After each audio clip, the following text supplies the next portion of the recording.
OBC समाजावर कुठलाही अन्याय होऊ देणार नाही। मी पुन्हा एकदा सांगतो, न्यायालय, कायदा आणि संविधान याच्या चौकटीत बसून कुठलाही निर्णय घ्यायला आम्ही तयार आहोत। सरकारने घेतलेले आहे तर ही जरांगे पाटील आज भर उन्हात उपोषणाला बसले, विखे पाटील त्यांना भेटायला गेलेले आहे, सरकारचे प्रमुख म्हणून तुमचं काय म्हणणं आहे? बघा, सरकार या प्रश्नावर नेहमीच सकारात्मक आहे। सरकारने वारंवार निर्णय घेतलाय, प्रत्येक वेळी जेव्हा अडचण आली त्यावेळी सरकारने निर्णय घेतलेला आहे आणि या संदर्भात मी एवढंच सांगेन की सरकारची भूमिका पारदर्शक आहे, सरकारची भूमिका सकारात्मक आहे आणि ती भूमिका आम्ही सातत्याने मांडतो आहे आणि यापुढेही सरकारची भूमिका ही सकारात्मकच असेल। आमचं सरकार सर्व समाजाकरता सकारात्मक काम करणारं सरकार आहे।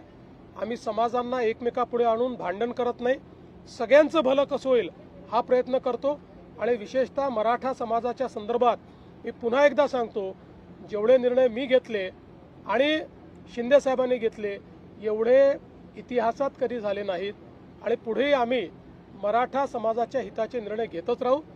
फक्त हे निर्णय घेत असताना देशाचं संविधान, देशाचे हायकोर्ट आणि सुप्रीम कोर्ट यांनी दिलेले निर्देश याचं मात्र पालन करावं लागेल। त्या निर्देशांचा अवलंब न करता जर एखादा निर्णय घेतला तर त्यातनं केवळ प्रसिद्धी मिळेल पण तो निर्णय टिकणार नाही।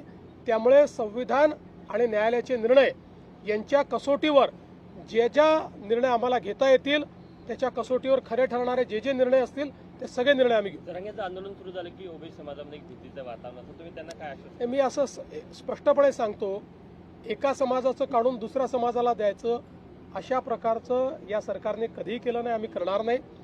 ओबीसी समाजालाही घाबरण्याची आवश्यकता नाही, आम्ही मराठा समाजाचंही त्या ठिकाणी समाधान करू, त्याकरताही सगळे निर्णय आम्ही घेऊ, पण त्यावेळी ओबीसी समाजावर कुठलाही अन्याय आम्ही होऊ देणार